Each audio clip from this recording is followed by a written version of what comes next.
Halo pemirsa, apa kabar? Senang sekali saya Raden Marliah dapat kembali menemani Anda dalam sebuah program talkshow yang syarat informasi inspiratif untuk Anda dan juga keluarga. Inilah Bincang Sehati.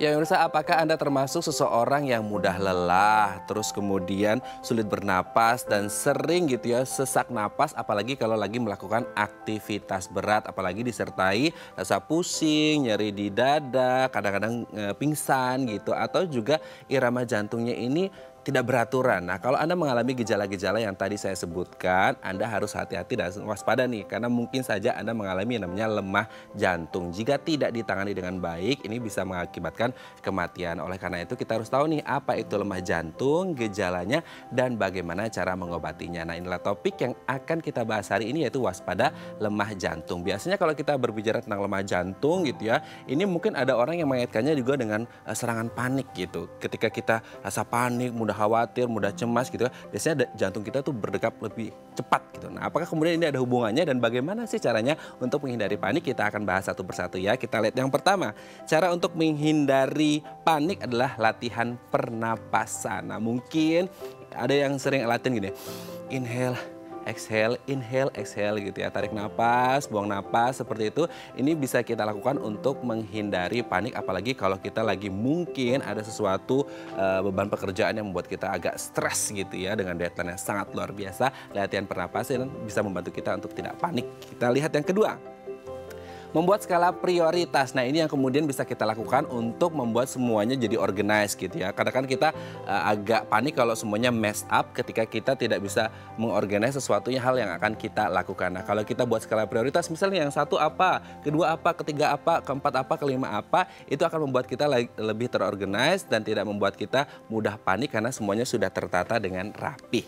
Oke, kita lihat yang selanjutnya, berpikir jernih. Nah, ini kemudian harus kita aplikasikan dalam kehidupan sehari-hari kita, meskipun banyak pekerjaan, banyak deadline, banyak problem yang kita hadapi, kalau bisa sebisa mungkin kita harus berpikir jernih supaya kita juga bisa berpikir yang clear gitu ya untuk menyelesaikan segalanya ataupun menyelesaikan masalah-masalah yang mungkin kita hadapi. Jadi tidak panik gitu ya. Kita lanjut ke kontrol diri. Nah, ini mungkin ketika kita mencoba menenangkan orang lain itu mudah, tapi ketika kita harus menenangkan diri kita, mengontrol diri kita, ini agak berat. Nah, percayalah ketika kita bisa mengontrol diri kita, kita tidak akan mudah panik. Nah, yang terakhir nih yang penting juga nih, me time. Nah, mungkin Anda perlu waktu untuk menyendiri dan kemudian flashback lagi dengan apa-apa yang terjadi dalam hidup Anda sehingga Anda bisa menyelesaikan masalah yang mungkin saja Anda hadapi saat ini, jadi tidak panik gitu ya. Oke, tadi itu ada 5 hal yang bisa kita lakukan untuk menghindari panik. Kami akan membahasnya sesaat lagi, tetap bersama kami di Bincang Sehati.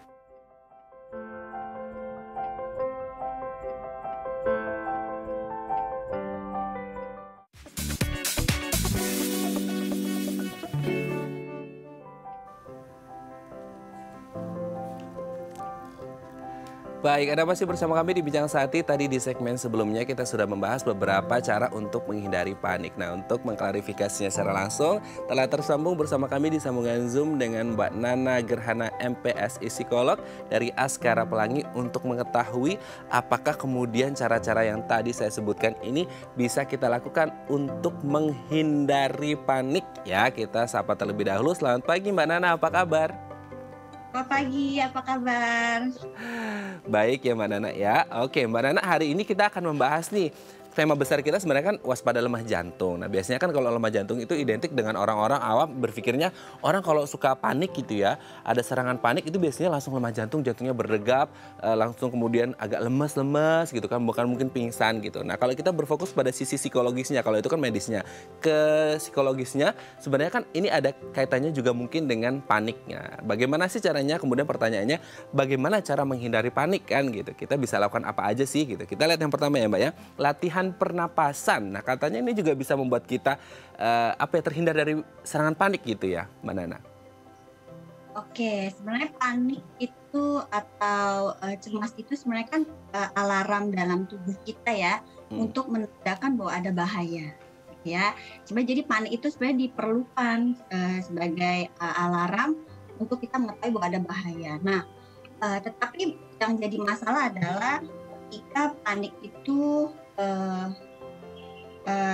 ketika panik itu dalam kondisi yang berkepanjangan Hmm. atau dalam kapasitas yang lebih besar sehingga kita membutuhkan sering. Jadi kita membutuhkan cara ekstra untuk memperbaikinya. Nah, salah satu cara paling basic atau yang paling dasar adalah kita menarik nafas ya. Ketika kita menarik nafas, inhale gitu ya, kita memasukkan oksigen, sehingga oksigen mensuplai ke tubuh kita bahkan ke otak kita. Nah itu kan secara fisiologisnya.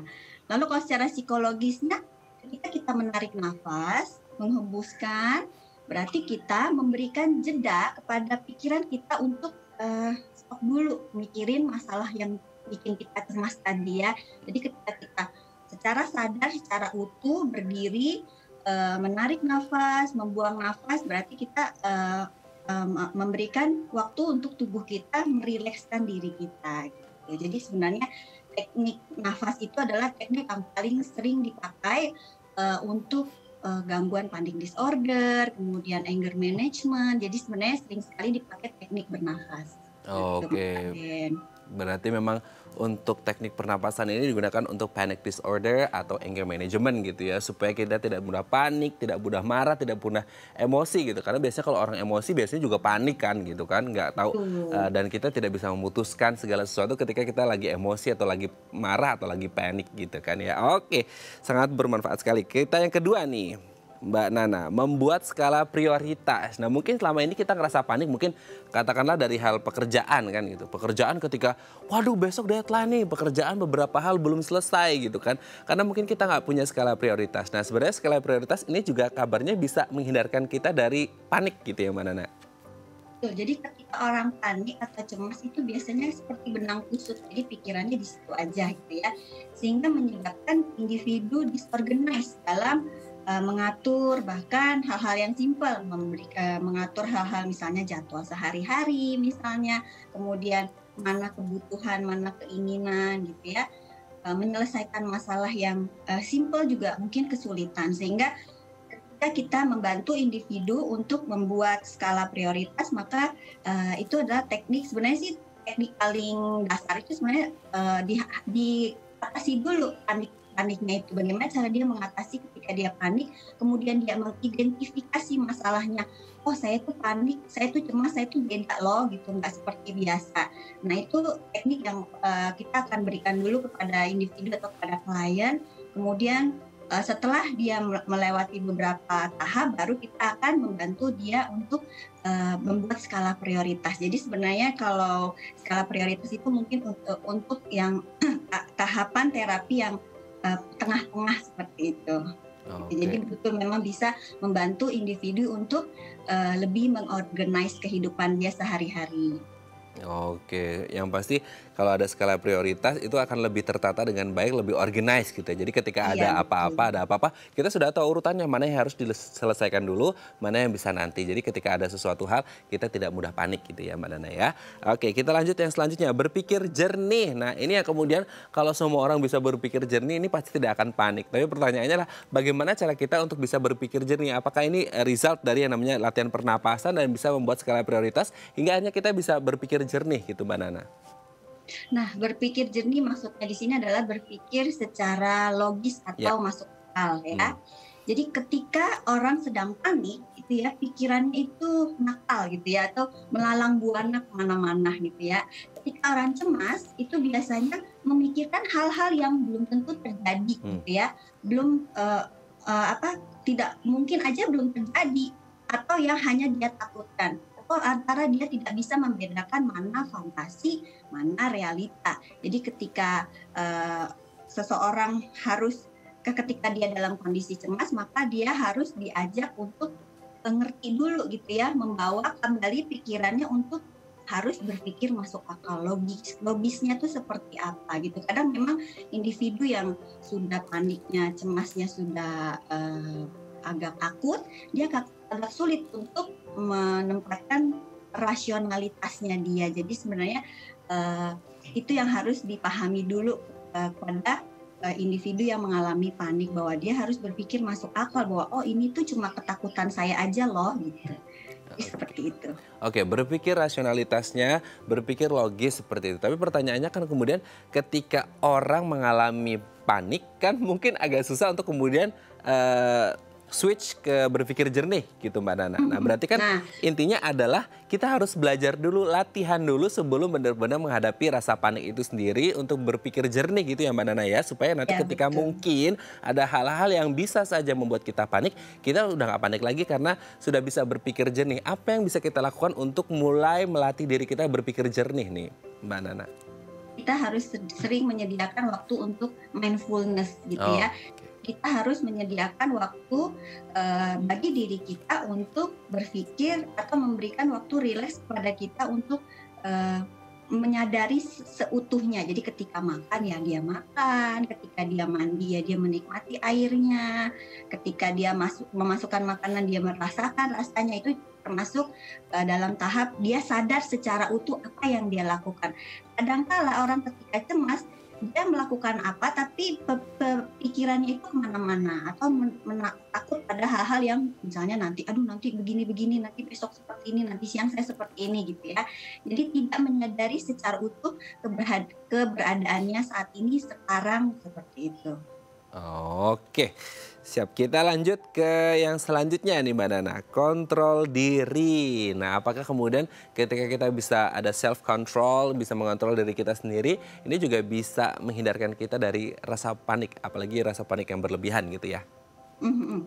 Nah, kontrol diri itu kan sebenarnya sudah kita pelajari mungkin dari kita usia 0 ya. Hmm. Kontrol diri ketika kita anak-anak, kita selalu diajarkan untuk mengontrol diri. Misalnya ketika ingin sesuatu, bagaimana caranya untuk mendapatkan sesuatu, tidak mengikuti ego. Itu sudah terbentuk dari kecil. Nah, ketika dan individu itu sebenarnya tidak lepas dari masalah. Masalah itu membuat kita lebih dewasa gitu ya. Jadi ketika dulunya mungkin apa yang dia inginkan, apa yang dia takutkan, apa yang dia cemaskan terlatih itu merupakan bekal. Sehingga ketika dia besar, kontrol dirinya menjadi lebih baik begitu. Jadi sebenarnya kontrol diri itu diperlukan, jadi diingat-ingat lagi gitu ya.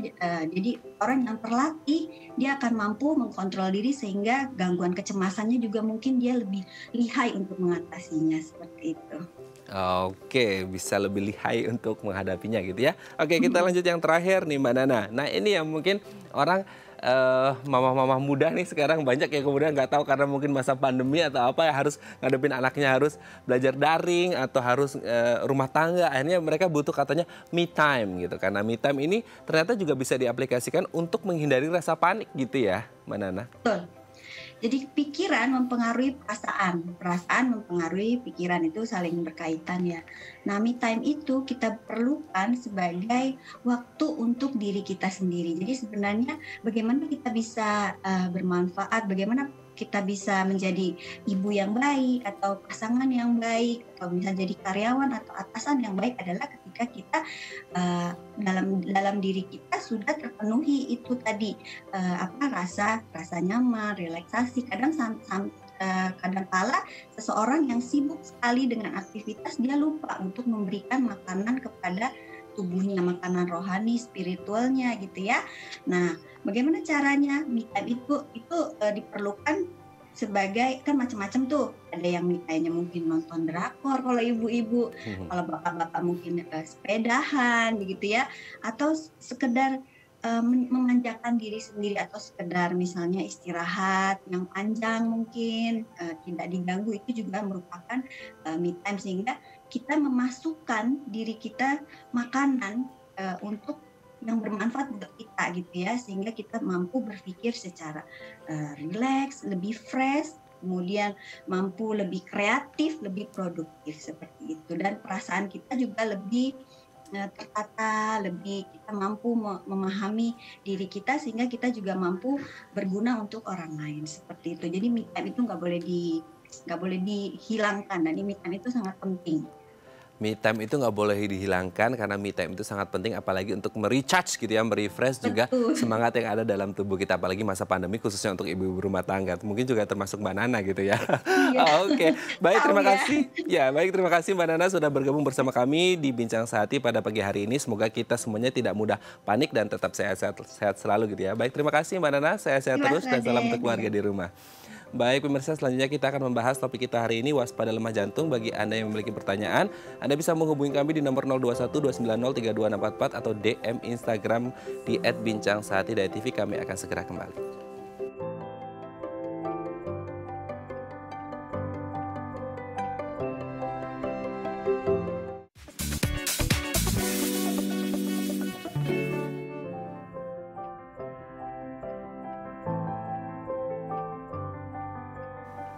Baik, Anda masih bersama kami di Bincang Sehati dan kita masih membahas topik kita hari ini, waspada lemah jantung. Bagi Anda yang memiliki pertanyaan, Anda bisa menghubungi kami di nomor 0212903264 atau DM Instagram kami di @bincang_sehati.tv. Telah hadir bersama kami di studio Bincang Sehati Dr. Aaron Husing, SPJP FIH, spesialis jantung dan pembuluh darah dari Mayapada Hospital Tangerang. Selamat pagi Dr. Aaron, apa kabar? Selamat pagi Mas Raden, kabar baik. Kabar baik ya dok ya. Dok, hari ini kita akan membahas tentang mungkin selama pandemi banyak yang ada lemah jantung gitu ya, yang mungkin karena berbagai macam beban, akhirnya merasa kayak hidupnya semakin sulit atau apa, hingga akhirnya mungkin ada efek-efek ke lemah jantung seperti itu. Tapi kalau kita berbicara tentang jantung itu sendiri, ada bagian apa saja di jantung dan fungsinya apa sih dok? Nah, jadi fungsi jantung secara umum dan strukturnya nih ya. Oke, jadi jantung tuh pada dasarnya sebuah pompa ya. Tapi sebuah pompa seperti kita tahu kalau pompa air kan punya banyak komponen untuk bisa berfungsi ya. Jadi dia bentuknya boleh dianggap seperti sebuah kantong ya, kayak sebuah balon, tapi dia terdiri dari otot. Nah, dia akan mengembang dan mengempis, mompain isinya keluar. Nah, itu fungsi utama jantung. Tapi untuk bisa, dia kan di dalam ada berbagai ruang, nggak cuma satu ya. Ada jantung kiri, ada jantung kanan, ada serambi, ada bilik. Itu semua dibatasi antara sekat dan ada katup yang membuka tutup supaya aliran darah dari satu tempat ke tempat lain, kemudian ke seluruh badan, itu nggak balik atau bocor ke ruang sebelahnya gitu. Seperti kalau ada pompa air, anggaplah ada arsitektur dalamnya, kalau ada bocor di dalamnya kan, nah jadi fungsi pompanya terganggu, jadi strukturnya harus intak. Jadi dia ada otot, ada sekat dan katup, nah ada satu lagi. Nah dia itu kan bergerak sendiri, ya Mas Raden kan nggak nyuruh jantungnya Bergerak. tolong berdegup, saya mau 100 kali gitu, saya mau 70 bisa, kali, ya? nggak bisa.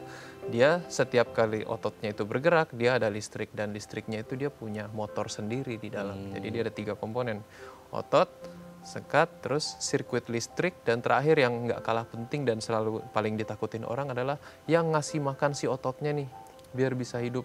Yang paling terkenal namanya pembuluh darah koroner. Nah, selalu dengar jantung koroner, jantung koroner. Nah, itu dia. Ini mungkin secara umum ya, 4 ini yang paling penting. Yang mungkin sering kita dengar itu gara-gara koroner tadi itu ya, si jantung koronernya penyebabnya gitu. Tapi kalau kita ke topik kita hari ini, lemah jantung. Kalau tadi kan sudah dijelaskan tentang bagian-bagian jantung dan fungsinya. Kalau lemah jantung itu apa dok? Oke, jadi lemah jantung adalah suatu kondisi dari jantung yang menyebabkan dia nggak bisa memompa darah untuk mencukupi kebutuhan kita beraktivitas sehari-hari dengan baik. Prinsipnya itu dulu. Nah, jadi kalau misalnya dalam 1 menit dia harus bisa memompain 5 liter, ini dia tidak sanggup memenuhi itu. Atau dia memenuhi itu dengan kapasitas kerja yang nggak normal. Nah, lemah jantung itu bisa dibagi menjadi 3 atau gagal jantung ya, kalau istilah medisnya bahasa Indonesia. Dibagi menjadi secara umum 2 lah ya, untuk mempermudah ya. 1, orang dengan gagal jantung yang ototnya memang sudah lemah. Nah, itu lemah jantung dengan kelemahan kekuatan pompa. Tapi ada orang yang lemah jantung yang pompanya tidak lemah. Nah, pompanya masih kuat-kuat aja, tetapi dia tidak bisa terisi dengan baik. Nah, maksudnya gini nih, kita ada pompa air, mau semprot air ke depan, kan harus ada air yang masuk dari belakang gitu. Nah, kalau yang pompa lemah, nah air bisa masuk ke dalam jantungnya, nggak bisa dipompa ke depan, udah nggak bagus pompanya. Tapi kalau ada lagi yang dengan kekuatan pompa yang masih baik, airnya dari belakang mau masuk ke pompanya nggak bisa, otomatis yang dipompain keluar dari si pompa air juga sedikit kan. Betul. Nah itu secara umum, secara fungsional dibagi jadi 2 seperti itu. Itu namanya gagal jantung. Ketidakmampuan dia untuk mencukupi kebutuhan badan. Nah, ntar ada level-levelnya tuh. dia nggak mampu mencukupi kebutuhan badan pada level mana. Ada yang kalau udah aktivitas sangat tinggi baru dia nggak sanggup, baru berasa sesek. Makanya sering yang lemah jantung ketika aktivitas berat mereka rasa sesek gitu ya, Dok ya? Betul. Tapi ada yang kalau udah berat, lagi aktivitas minimal pun, baru pakai baju atau bahkan lagi istirahat, udah sesek. Nah, jadi ada level-levelnya, severity ya, derajat beratnya. Tingkat keparahannya gitu ya. Betul. Yang sesak kalau dia gara-gara masalah jantung dengan asma beda ya, Dok ya? Oh, beda. Beda ya? Beda. Orang pasti bisa membedakan nggak itu gejalanya? Kalau orang awam ya, tidak selalu. Tetapi mungkin ada satu petunjuk yang bisa dipakai ya. Walaupun nggak 100% mutlak. Kalau orang asma, itu gangguan dia adalah saat dia buang nafas. Dia tarik nafas bisa, dia mau buang, saluran nafasnya ngunci. Akibatnya kayak kita siul bunyi. Ngik, ngik. Itu asma gitu. Kalau orang gagal jantung tuh enggak. Biasanya orang gagal jantung itu karena dia pompa ke depannya nggak bagus ya, atau karena dia tidak bisa menampung darah air yang mau masuk ke dia nggak bisa. Akibatnya darahnya akan numpuk ke belakangnya, paru-paru. Nah, saat paru-parunya penuh air, dia tarik nafasnya nggak nyampe. Karena saat tarik napas kan dada harus kembang gitu, biar bisa diisi udara. Kalau ruang yang harus diisi udara itu malah penuh air, ngembangnya berat. Aduh, nggak nyampe gitu. Terus darah yang masuk juga bukannya ketemu udara yang masuk, udara yang masuk, oksigennya bukannya langsung ketemu darah, malah ketemu air. Ketemu air, jadi oksigennya nggak nyampe ke badan kita gitu. Itu yang bikin sesak. Nah, jadi beda nih kalau si asma kan dia mengi, tapi kalau si orang yang karena jantung biasanya dia nggak mengi. Tetapi kadang-kadang ada beberapa jenis gagal jantung yang akut, tiba-tiba dan mendadak bisa muncul dalam bentuk seperti yang mengi juga. Oke, berarti kan tadi ada sirkulasi yang tidak lancar gitu ya, Dok ya, sehingga akhirnya menyebabkan gagal jantung atau lemah jantung. Nah, sebenarnya penyebab akhirnya ada sirkulasi yang tidak lancar itu apa aja, Dok? Jadi kenapa nih bisa jantung tadinya sehat, kenapa bisa gagal? Nah, seperti yang saya bilang tadi kan ada berbagai struktur ya dalam jantung ya. Nah, sayangnya yang namanya gagal jantung ini kan artinya jantung udah nggak bisa bekerja dengan baik. Jadi faktor manapun yang rusak dari keempat ini, ototnya, pembuluh darahnya, katupnya, listriknya bisa pada akhirnya bikin gagal jantung nantinya gitu. Tetapi yang paling umum dan paling mudah adalah saat dia ototnya sudah mulai melemah. Seperti itu, saat otot jantungnya saat ototnya tidak bisa lagi sekali mompa, biasanya cuma bisa ngasih mungkin 60 cc. Jantungnya udah lemah, sekali mompa cuma bisa 30 cc. Nah, gitu. Oke. Nah, penyebabnya kalau yang paling sering kan paling terkenal kan jantung koroner. Ya. Nah, jantung koroner ini contohnya saat pembuluh darah koroner yang harusnya ngasih makan si otot jantung mulai tersumbat, ya, entah perlahan-lahan atau mendadak karena serangan jantung, ya, itu si otot nggak bisa pompa, gitu. Ya, dia otomatis menurun kekuatan pompanya. Itu satu yang paling umum. Nomor dua yang tidak kalah sering, malah salah satu yang paling sering juga adalah darah tinggi. Ya. Ini otot jantung saat dia pompa ke depan, dia ngelawan beban dong, ada tekanan dari depannya. Nah, dia kan biasa lawan tekanan normal nih tiap hari 120/80. Seseorang yang ada darah tinggi itu tekanan darahnya mungkin di atas 140, 150, 160. Itu si otot kayak tiap hari disuruh angkat barbel. Nah, ya. Kalau otot kita habis angkat barbel, kan kita istirahat ya, kita makan, kita tidur, ototnya recover. Tapi orang darah tinggi kan dia suruh angkat barbel. Ini orang darah tinggi gak ada gejala nih, tidak minum obat ya. Tensinya terus-terus 160, 180, angkat barbel tanpa henti. Yang terjadi adalah ototnya awal-awalnya mungkin beradaptasi menebal nih. Tapi lama-lama dia shock juga, rusak dan lemah. Akhirnya jadi jantungnya jadi bengkak, jadi melar dan kekuatan pompanya turun. Nah, itu dua. Yang ketiga adalah otot jantungnya dari sananya memang sudah lemah.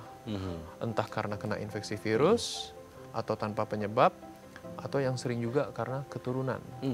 Dari sananya memang nanti di usia tertentu dia turun kekuatan pompanya, ya, genetik. Ya. Yang tiga ini yang paling kerap. Yang paling kerap terjadi ya penyebabnya ya. Oke dok, sebelum kita lanjut, ini sudah ada pertanyaan dari live Instagram kita dari @opa_290860. Katanya, apa itu kardiomegali dan mungkin gejala-gejalanya mungkin ya, atau apa penyebabnya seperti itu? Ada hubungannya dengan paru-paru atau sebenarnya sama jantung gitu dok? Nah, jadi istilah kardiomegali ya. Kardio artinya jantung, megali artinya raksasa, ya, atau gede lah. Gede. Jadi dibilang kardiomegali artinya jantung besar. Oh, jantung membesar mungkin ya, jantung besar. Membesar. Nah, seperti itu. Oke, penyebabnya apa biasanya itu dok? Nah, masalahnya kan jantung membesar ini dilihatnya dari mana nih? Dari foto ronsen kah? Dari USG jantung kah? Nah, gitu. Jadi jantung punya, ada jantung kiri, ada jantung kanan, ada otot, ada ruang. Saat dibilang kardiomegali, oh mungkin di foto kelihatan gede, tapi kita nggak tahu jantungnya melar atau ototnya yang menebal tapi dia nggak melar, itu sama-sama sebutnya kardiomegali kalau secara kasar gitu. Jadi kardiomegali itu cuman deskripsi temuan. Kalau mau ditanya kenapa jantung bisa membesar, yang saya bilang tadi, lemah jantung bisa bikin jantung melar dan membesar. Darah tinggi berkepanjangan yang bikin otot jantung tebal juga dilihat dari luar, dari foto akan sama, gede juga tebal jantungnya. Nah, jangan salah, penyakit paru yang menahun dan kronis akan juga bikin jantung membesar, tapi jantung sebelah kanan. Nah, seperti itu. Oke, berarti ada hubungannya dengan paru ya dok? Kalau tadi pertanyaannya bisa, salah satu. Jadi salah satu temuan dari ini kardiomegali jantung gede nih. Tergantung kardiomegali yang mana. Kardiomegali karena penyakit paru bisa juga. Penyakit paru karena darah tinggi, penyakit paru karena jantung koroner atau lemah jantung bisa juga. Yang harus dilakukan berarti harus cek dulu itu memang jantungnya membesar atau ototnya yang tadi ya? Betul, begitu tahu, oh ini jantungnya kardiomegali nih, tahu dulu nih masalahnya. Kenapa dia? Biasanya kita USG, ekokardiografi, baru tahu oh jantung yang gede itu sebelah mana, kiri, kanan, ataukah ototnya, pompanya masih bagus atau enggak, kan langsung beda tuh treatmentnya, pompa bagus dengan pompa enggak. Gitu. Biasanya kalau paru ke jantung sebelah kanan gitu ya? Sebelah kanan. Oh, karena kalau mungkin masih ingat ya di SMA ya, jantung kanan pompa darah ke paru-paru, seperti itu. Kalau paru-parunya nggak bagus, jantung kanannya capek ngasih ke paru-parunya. Oke, semoga ini bisa menjawab pertanyaan dari pemirsa kita @opa_290860 ya, dan semoga jantungnya dan paru-parunya tetap baik-baik saja dan sehat-sehat selalu dok ya. Oke. Bagi pemirsa yang memiliki pertanyaan, Anda bisa menghubungi kami di nomor 021-290-32644 atau DM Instagram kami di @bincangsehati.tv. Kami akan segera kembali.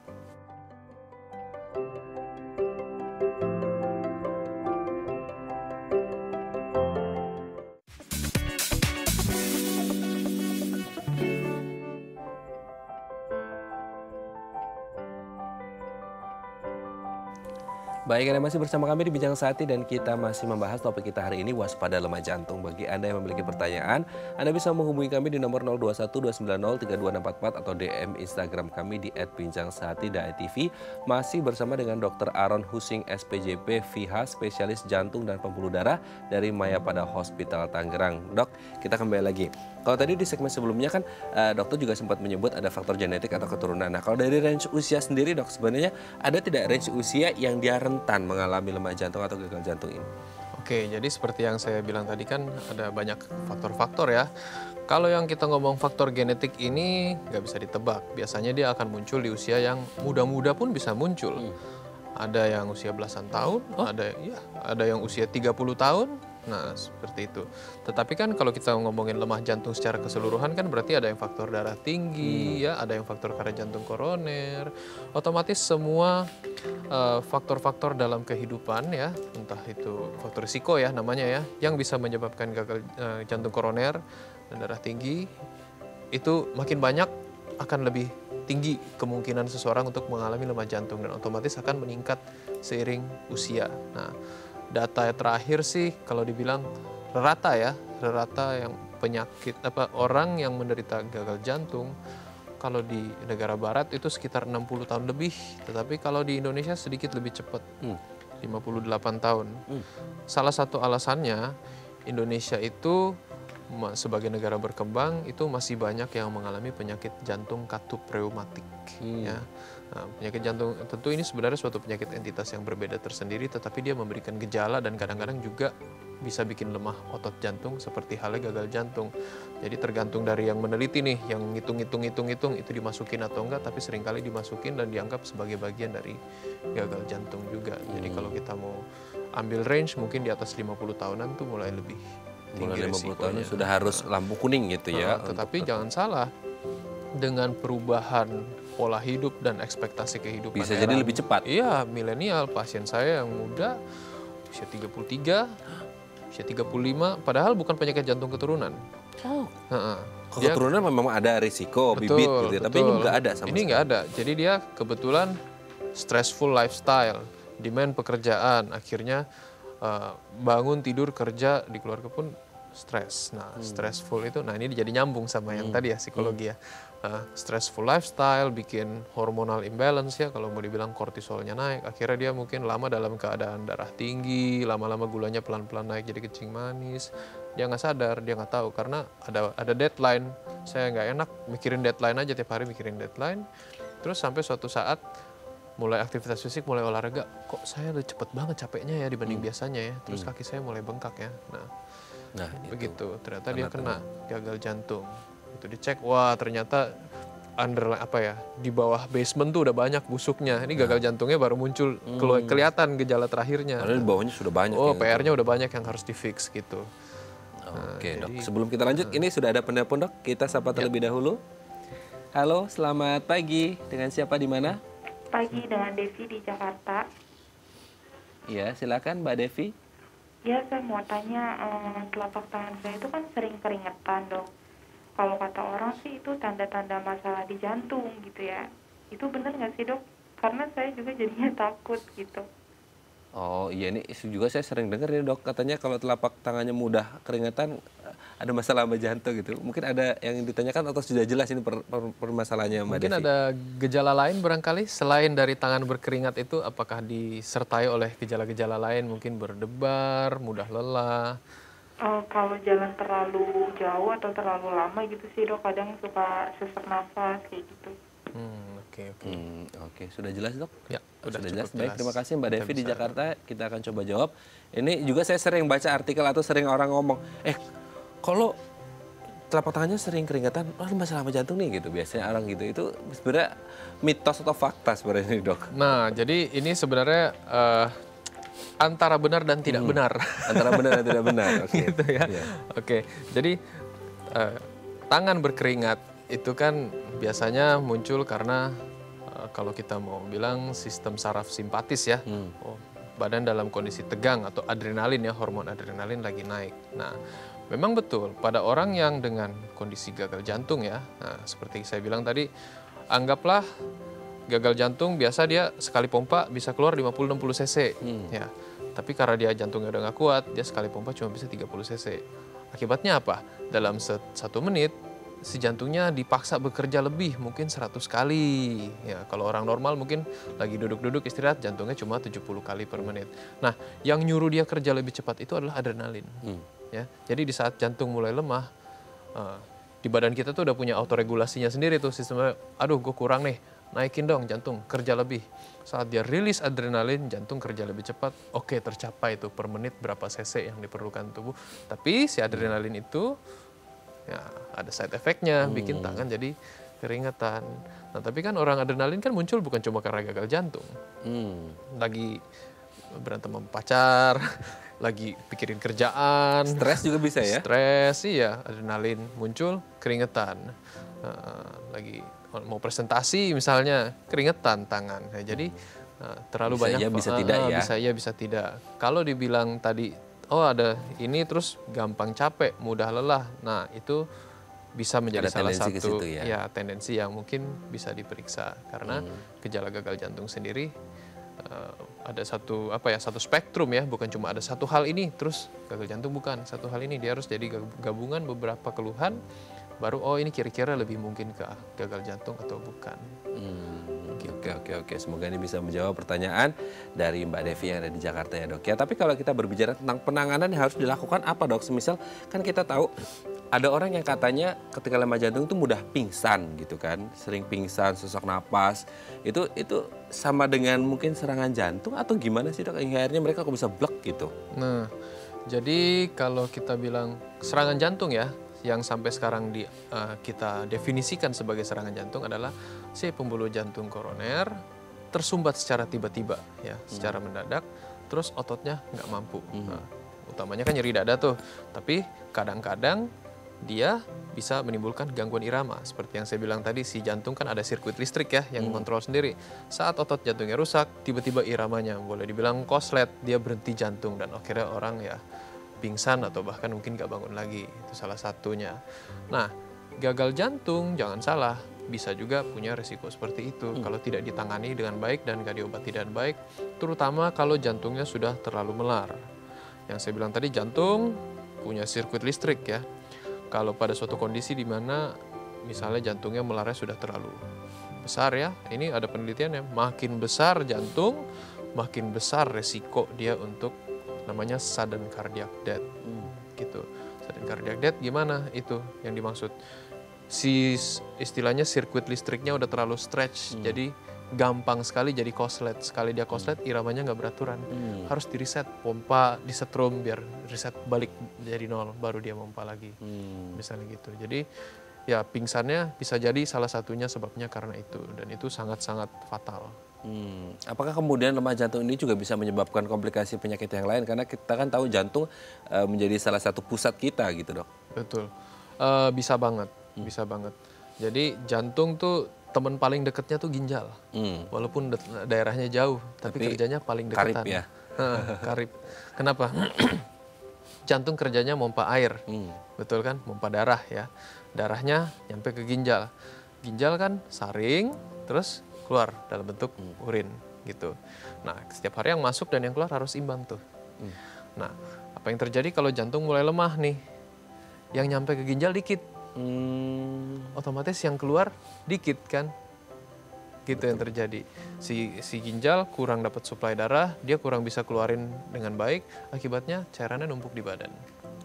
Cairannya numpuk di badan, awal-awalnya sesek, terus makin lama dibiarin, perutnya mulai begah, cairannya mulai ngumpul di perut, mulai ngumpul di kaki ya. Nah itu, dan seiring si ginjalnya juga tidak dapat suplai, selain dia nggak bisa ngebuang dengan baik, dia juga akan makin lama pelan-pelan rusak, pelan-pelan rusak, pelan-pelan rusak. Jadi jahat nih antara si ini jantung dan ginjal. Ada namanya cardiorenal syndrome, yaitu jantung dan ginjal. Renal tuh ginjal, kardio tuh jantung, cardiorenal syndrome. Suatu kondisi di mana kerusakan jantung bisa bikin ginjal, kerusakan ginjal bisa bikin jantung. Nah itu salah satu ginjal nih ya. Terus gagal jantung yang lain nih salah satunya. Ketika jantung itu sudah terlalu melar dan sudah terlalu lemah, kan kalau jantung itu masih kuat kan semua cairan yang masuk majority dipompa keluar. Jadi di dalamnya dinamis, ngalir terus.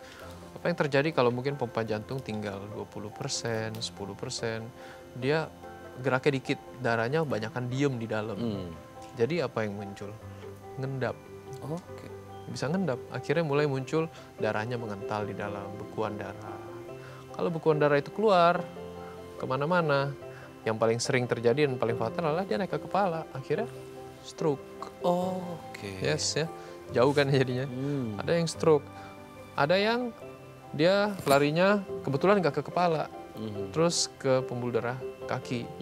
Jadinya acute limb ischemia, atau namanya kakinya tidak dapat darah tiba-tiba. Itu bisa, walaupun jarang, tapi yang stroke cukup sering.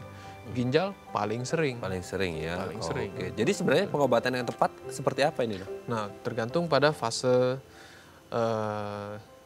di mana kita ketemu seseorang itu. Kalau misalnya gagal jantung itu kan ada yang mendadak ya, misalnya karena habis serangan jantung nih, tiba-tiba jantungnya lemah ya. Penyebabnya langsung diatasin ya, secepat mungkin dilakukan tindakan kateterisasi, pemasangan ring, flow alirannya ke otot jantungnya dengan cepat di restore dalam waktu dekat. Si otot jantungnya bisa balik sehingga dia nggak jadi sampai jatuh ke dalam gagal jantung gitu. Tapi kalau udah terlalu lama misalnya jantungnya udah terlanjur lemah, nah ini udah termasuk misalnya pompanya udah di bawah 40%, di bawah 50%, ini sudah harus masuk obat-obat wajib yang untuk menjaga si otot jantung ini. Otot jantung ini kalau sudah masuk ke gagal jantung, pelan-pelan dia udah lemah nih, pelan-pelan dia cuma akan makin lemah dan makin melar, sampai akhirnya ya tiba-tiba iramanya nggak bagus atau orangnya sesak terus-terusan. Nah, untuk mencegah perburukan ini, dia akan memompa ke depan melawan suatu beban. Bebannya harus diringanin, dikasih obat namanya vasodilator atau obat untuk membuka lah pembuluh darah untuk kerja jantung diperingan. Nah, ini efektif sekali.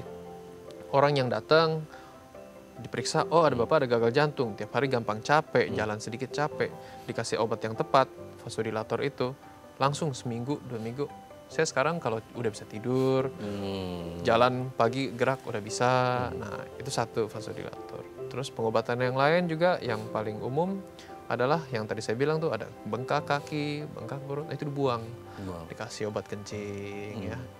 Terus dibuang cairannya. Istilahnya si pompa air nih, kalau dikasih air kebanyakan udah soak pompanya kan, dikurangin bebannya supaya dia bisa pompa dengan baik.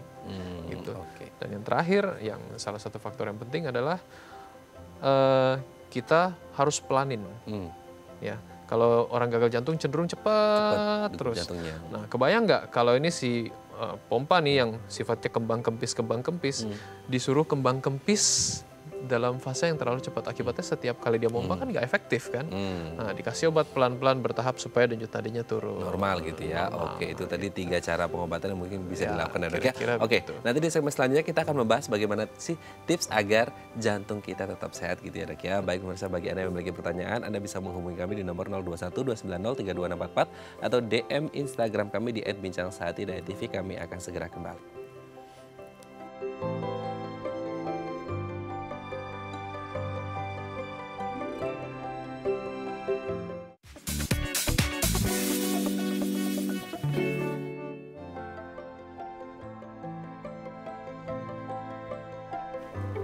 Baik, Anda masih bersama kami di Bincang Sehati dan kita masih membahas topik kita hari ini, waspada lemah jantung, bersama dengan Dr. Aaron Husing, SPJP FIH, spesialis jantung dan pembuluh darah dari Mayapada Hospital Tangerang. Dok, di segmen terakhir kita akan membahas beberapa tips yang bisa kita lakukan agar jantung kita sehat gitu ya, Dok ya. Kita lihat yang pertama, konsumsi makanan sehat.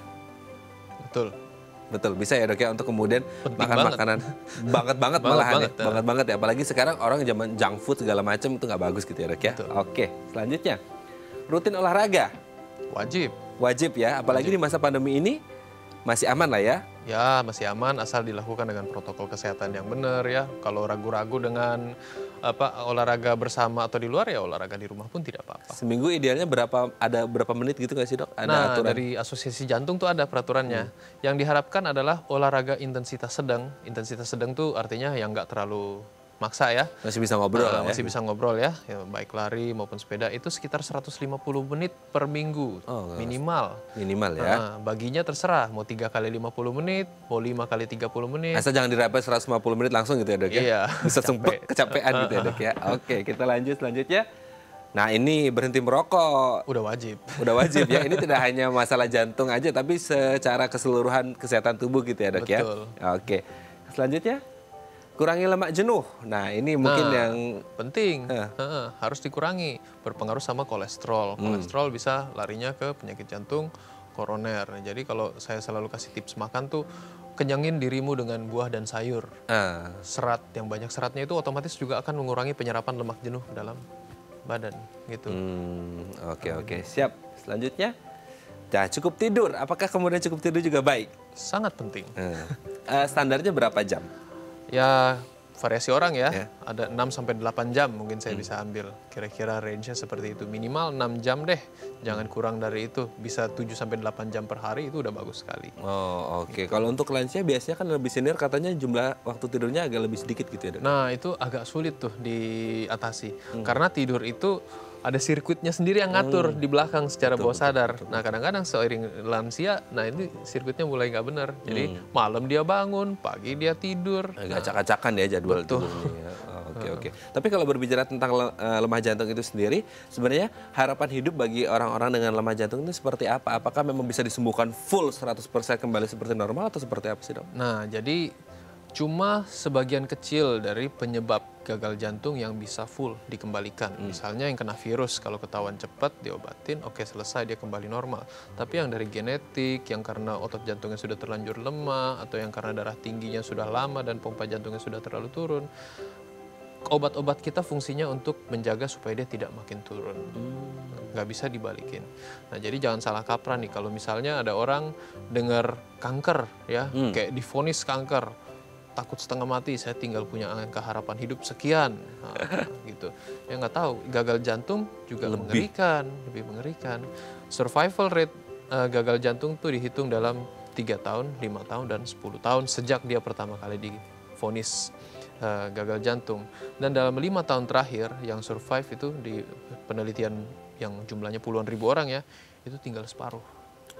Ya. Dan dalam 10 tahun kemudian itu tinggal 30% yang survive. Jadi jangan salah, walaupun dibilang, oh ini bukan cancer, bukan apa. Tapi penurunan fungsi yang lama-lama itu ya akhirnya akan berakhir juga dengan angka yang ya cukup staggering ya, bikin kaget kan ya. Betul. Nah, dalam 10 tahun cuma 30% yang survive ya. Kurang lebih begitu. Oke, berarti apakah dengan angka harapan hidup yang sangat kecil 10 tahun 30% ini berarti memang yang dilakukan untuk treatment ataupun obat-obatan itu hanya untuk membantu dia tetap bertahan gitu ya dok ya? Nah, jadi yang jadi masalah seseorang itu akan makin buruk ya adalah tidak patuh terhadap pengobatan. Nah, gitu. Bosan minum obat gitu, bosan minum obat atau lifestyle-nya tidak bisa dirubah membuat jantungnya bisa bekerja dengan baik. Misalnya minum airnya nggak bisa dijaga, ya, atau obatnya suka bolong-bolong, nah, seperti itu. Nah, atau kadang-kadang ya karena akibatnya kan dia jadi udah stabil nih, dirawat, minum obat stabil, sekali ada faktor lain yang masuk atau kena infeksi misalnya, jantungnya kena lagi, dia berkali-kali jatuh ke dalam kondisi nggak stabil, diobatin, naik, kondisi stabil, ntar bulan depan jatuh dia kondisi nggak stabil.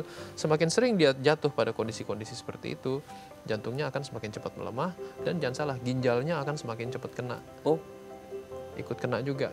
Nah, ketika dua itu dikombin, nah lama-lama pengobatannya akan makin susah, akan ada obat-obat yang terpaksa tidak bisa diberikan karena kena ginjal. Sudah terlanjur udah parah gitu ya dok. Ya, makanya kalau udah ada pengobatan ya harus dijalani dengan disiplin, jangan bolong-bolong gitu supaya ya bertahan hidupnya bisa lebih lama gitu ya dok ya. Mungkin. Oke, baik, terima kasih Dokter Aaron Sama-sama. sudah berbagi bersama kami di Bincang Sehati pada pagi hari ini. Semoga kita doakan kita sehat-sehat terus, apalagi di masa pandemi ini juga kita sehat-sehat terus, dan semoga pandemi ini segera usai gitu ya dok ya. Itu doa kita bersama. Baik, terima kasih Dokter Aaron, sehat-sehat terus dan salam untuk keluarga di rumah. Terima kasih banyak, pemirsa, Mas bagi Raden. Anda yang memiliki kritik dan saran, Anda bisa menghubungi kami di nomor 0889 8100 5000 atau Anda bisa follow media sosial kami di @bincangsehati.tv. Saya Raden Madias pamit, sampai jumpa dan selamat beraktivitas.